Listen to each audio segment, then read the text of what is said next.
What's up, boys? Welcome to another video. Today I actually want to teach you guys how to beat SKYTOSS. I think a lot of Terrans have problems with SKYTOSS, and I always get questions on stream and in the YouTube comments on how I would actually deal with it. So today I actually want to teach you guys an easier way than normal to deal with it, an efficient way as well. I'm not going to show you guys the entire game today. As you can see, I fast forwarded to about 5 minutes, exactly 5 minutes. The standard setup, you're playing against Stargate. There's Phoenixes out, the Robos coming out, and you have your anti-Stargate units, and your barracks are coming up. Yeah, obviously I'll upload the replay to the description, so if you want to see the entire build and everything, check it out. But yeah, this is just a very standard situation. Little bit of context, I played very fast third command center into factory, and I'm just gonna be defensive for a while here. And my opponent is playing Phoenix, Robo, the standard setup to end up in SKYTOSS, right? You go for that Phoenix Colossus and then maybe Disruptors and Carriers. A little bit of theory I want to discuss with you guys, because a lot of times I feel like people misunderstand how to play against SKYTOSS exactly. If you watch a lot of high level games, you might end up finding like Maru games where there's like Mass Viking and Ghost. But that style is really tough to play, and I see people do it wrong all the time. So if you do go for the Viking Ghost style, an important thing to note is that that's a super defensive style, and you can't actually move out with like your Vikings early on or something like that. And whenever I do like replay analysis, I see people try to hit timings with Vikings against Phoenix Colossus and stuff like that, but that simply doesn't work. The Viking is a very expensive unit, 150 minerals.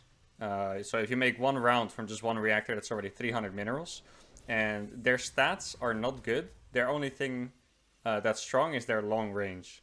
So if you fight head-to-head with Vikings against stuff like Phoenix, Carriers, you'll most likely get destroyed, especially against Carriers, because you can't outrange them with the Vikings. So if you want to play Vikings, you actually have to end up playing a very passive game, like 4th base here, 5th base here, turrets everywhere, and then you hide with your Vikings behind turrets. You try to one-shot the Carriers, use EMPs, but it's a super difficult style. And I actually have a lot easier style for you guys, which is actually to play simply Marine Tank. And this sounds a bit weird to you guys, but you're going to see in the battles later, and I'm going to explain it a bit as well. So basically why Marine Tank is good is because when Protoss plays Phoenix Colossus and SKYTOSS, they don't have a lot of non-Robo-Bay ground units, right? So they're going to have Colossus and Disruptors, but they're not going to have a lot of Zealots, Stalkers, Archons, like none of that. If anything, they might go for Storm. It's also possible that they go for Storm. And why Marine Tank is so good is because Marines are really good against Interceptors, and tanks have a very long range on the ground. So what happens in fights is Protoss Splash is not able to close the distance to the siege tanks. So if your Marines are over the siege tanks, right, you have to imagine there's 10 tanks here, 15 Marines around it or so. Splash can't get anywhere close. If Colossus, Disruptor, Storm try to get close to your Marines, they will just get obliterated by the tanks. And if the carriers attack on their own, Marines can just kill the Interceptors for free without being attacked by like charge slots or Archons or something like this. And that's what makes it a very strong composition and very simple as well. I've been playing this style for a long time with great success against Phoenix Colossus players. And I think it's honestly underrated. It's the easiest style to play against Phoenix Colossus probably. And against SKYTOSS as well. And you do need to make the tanks just for the reason I said. If you trust me, if you fight against Phoenix Colossus, you don't have an answer against tanks. 3 Colossus will kill 50 Marines in just a few seconds. Like, you really need those tanks. And basically the way you play those pushes is by slow pushing forward. Like, you will siege your tanks here, and then here, slowly unsiege a few, push forward, right? And that's the theory. Now, this is what the production looks like. You always have the first 2 tech labs on those barracks, so you get stim and combat shields. And after, you just get reactors. When I say Marine Tank, I actually mean Marine Tank. I don't mean Bio Tank with some Marauders. I actually mean Marine Tank, pure Marine Tank. So you add a second factory, later on more by the way. But this is the standard setup. 5 barracks, 2 factories, tanks coming out of those factories, and those are only producing Marines here. Then ideally you have a double E-base setup as well. Like, Marines benefit an insane amount from upgrades. And, well, armor upgrades are not going to be as important against Phoenix Colossus. I think, especially getting to like 2-2, it becomes really good when you start doing drops. Because, like I said, look at the army composition, right? It's just big units. There's no Zealots, there's no Archons. So if one Marine drop hits this, like one Medevac, 8 Marines, he either will have to send all of his Phoenix back, 13 Phoenixes, or do a warp in with units without upgrades. And if 0-0 Zealots are going to fight against 2-2 Marines, or even 1-0 Zealots, the Marines are going to destroy them. So that's what's really good about getting double upgrades. Another reason is if you play against Phoenix Colossus, you have to play very passive until you have a big army. So you may as well get those double upgrades anyway, right? So here we go. I'm going to push with 5 tanks. Definitely make sure that you have a decent amount of tanks. Don't push out with like 2 or 3. Because if you push too early and you don't have enough tanks to neutralize the threat of the Colossus, yeah, you're going to be owned. So we're going to play it pretty careful. I'm just going to siege around here. This map is great for this, by the way, because you can just siege behind those rocks. A little bit of miss micro here by me. My bad, guys. My bad. And basically, the more tanks you have, the better it is going to be for you. So here I only have 4 tanks. But you see, he only has a few Colossus. Now, I think his army is getting a little bit too scary with all the batteries. And I have like a ton of tanks at home. Oh, I actually thought I had more. It's only 2. Oh, that's tragic. So I'm going to have to wait for even a little bit longer. Once you start to hit like 7-8 tanks, that's when your army becomes really strong against Colossus. Because you will literally one-shot the Colossus with the siege tanks. And it's no problem. So try to not push too early. Like here, this is more of a pressure. But definitely take it a little bit easier. Like I just wanted to pressure, hopefully force him to warp in some gateway units. Now, this guy, actually he did make some gateways. So that's good. But the only reason you usually pressure is to force them to warp in gateway units. Because they're going to have Zealots without charge, Stalkers without blink, and without upgrades. As you can see, only getting +1 now. And it's just a waste of their money. And in reality, a SKYTOSS player only wants to make good units. They want to make just Colossus, just Tempest, just Carriers, just Phoenix, stuff like that, right? And that's the only reason you really pressure. But you do have to be careful. Like right now, I'm going to go up to 8 tanks, I believe. Is this 8? Yeah, 8 siege tanks. And this is when my army is going to be pretty much invincible against him for a while. And he's actually making Tempest, by the way. I found this very interesting. Because carriers, if he had 2 carriers, they would not do anything. So he actually decided to go Tempest against the siege tanks. I haven't seen that before, really. I also don't think it was too great, if I'm honest. But since carriers would not really have done anything here, I thought it was a pretty cool idea. And then behind this, I'm actually going to make more factories. I'm going to get up to 5 factories at some point. Because you just want to keep pumping out tanks. And I realize this must be funny for you guys, because it sounds very counterintuitive, you know? He has like this super high-tech army, might go to carriers, and then I'm countering it by playing Marine tank. But if you look at how it's going to play out, it will make a lot of sense. My opponent here, by the way, 6200, 6300 Protoss player, mid-high Grandmaster, so nothing to scoff at.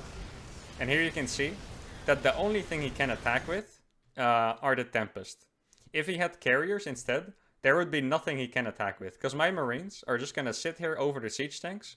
And you can imagine what happens if interceptors fly out and there's 78 Marines. I mean, there's a few at home. 70 Marines here to gun down interceptors without the threat of being attacked by Colossus. Interceptors would die instantly. So if I have 8 siege tanks here and 70 Marines, there's nothing in this Phoenix Colossus Sky Armor that can actually really attack me. And right now he has Tempest, which are like, they have very little DPS, so it's more annoying than anything else. But he is going to slowly chip away at those tanks. So what I'm just going to do is push forward slowly. I'm going to give you guys a little bit of a risky tip here. In general rule, if you're not sure, thors are terrible against SKYTOSS. Absolutely awful. Like, if you pretty much never want to make a Thor. If you're not sure, don't make Thors, because they get destroyed by carriers, they get destroyed by disruptors, immortals. Like, Thors are actually just not good at all in this situation. But if there's one situation in where you could consider making a few Thors, it's when the Protoss makes Tempest. Because Tempest don't have that long of range against ground. And you don't really want to make Vikings with this style, like I said. So if you have some Thors would be the only thing that could, like, make those Tempests back off on getting free damage on your tanks all the time. But like I said, general rule, don't make Tempest if you're not don't make Thors if you're not sure, because in general they do really bad here. Against carriers, trust me, Thors actually, they get pretty much destroyed. Especially since a SKYTOSS player will be head and air upgrades. Like if, for example, right now I don't have any armor for the mech. And if Protoss has +2 air attack and you have mech units with no armor upgrades, they will just disappear basically. Here you can see what I said. Marines actually doing pretty good. That was 4 zealots and a cannon, and that was just 1 drop. If I micro that, I would have killed everything here as well. 2 Marines thing is just +1 zealots. And here you can see I'm just pushing forward, and the Protoss is just completely boxed in the corner because he knows if those Colossus step forward, like these tanks will literally one-shot the Colossus. This Colossus is dying without even really getting forward. And then what you can do is you can just keep going. Like here, for example, since his army is boxed in, you can stim in Marines here, as long as you have enough Marines to protect the tanks. If you play against carriers, you should be a lot more careful with this. Because interceptors they could overwhelm your Marines if you don't like have enough or have them together. So if this was, let's say, 5 carriers with 2 more on the way, then honestly I would still have enough Marines here. But I would probably not do this as easily. And now you're gonna see, like, this is how much of my army is this. This is about half my army actually. And he's gonna attack into it. And you can see that I will still trade really well. Just because like all those Phoenix have to go in and they're gonna die for free. Well, not for free, but he already lost like 10 of them or so. And you can look at the supply. And this was half my army fighting, guys. Look what he has left. He has 1 Colossus left and 4 Tempest and 2 Phoenix. And that's fighting against half my army.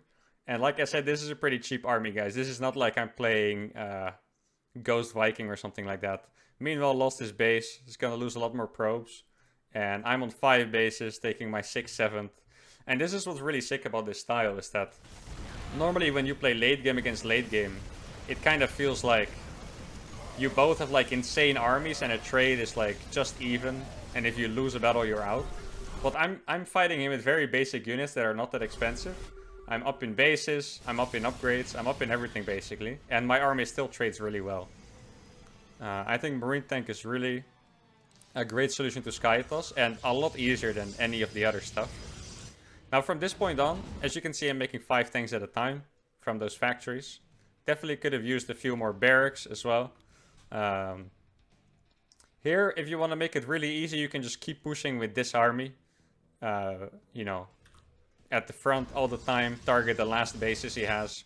I'm doing it like this. I think 1 drop, it's kind of similar to playing as Mutalisk, if you remember the advice I gave to you guys on that, is that if you do 1 drop, Zerg has to pull all the Mutas to kill the Medevac. And here it's kind of the same with SKYTOSS. Either he has to warp in units without upgrades, without charge and stuff, or he's gonna have to pull army back. And if he pulls his entire army back, my main army can get into position and kill a base for free. If he doesn't pull it back, this drop is gonna destroy everything. Right? So I think single drops are pretty good. If you're a slower player or you just want to play it solid, you can totally just keep going for the frontal pushes. Nothing wrong with that. Hope those Marines almost have... no 3-3. I forgot 3-3 this game, guys. Shit. Shame on me once again. So here we go, another push. Super hard to deal with Protoss because all those units have to stay back, like I say all the time. Now this is actually the moment I'm gonna make some Thors. I believe. I don't like it when I make Thors, because they usually don't really do their job. At the same time, you can see this 1 Marine drop. Completely killing 2 carriers worth of interceptors, plus a battery. Super effective drop, of course. At the same time, Colossus scared to do anything. Tanks are gonna go forward slowly. And yeah, this game I'm going a bit YOLO, because he's on such little bases. I just want to deny his economy. And you can see this is just a disaster of a game for this Protoss player. And yeah, that's pretty much it, guys. I really wanted to share this strategy with you guys. I get so many questions about SKYTOSS, because I can really imagine how hard it is when you look at the top Terrans play those complicated styles. Like, you know, what on earth am I supposed to do? How can I even execute this? So I hope this is actually gonna work for you guys. I'm not gonna show the rest of this replay because this Protoss is he's basically not gonna leave for another 4 minutes. He's just gonna try to camp on carriers, even though this game is obviously over. To close out this game, you could just make more Marine tank, take as many bases as you want, and that's honestly all you have to do, really. You could make a few Thors against the Tempest. If you do make Thors, guys, definitely make sure to have enough siege tanks. Thors do not replace siege tanks, okay? Please. So you could go for like 8-10 tanks and then add 2 or 3 Thors to stop the Tempest from firing for free all the time. And you should have absolutely no problem. But yeah, I hope you guys enjoyed this little anti-SKYTOSS guide. Let me know how it goes. Hope you guys can stop losing to this, because I think it's such an annoying style to watch. And yeah, the more you guys destroy it, the less we will see it with, hopefully. So good luck, guys. Don't forget to like and subscribe, and see you guys next time. Adios.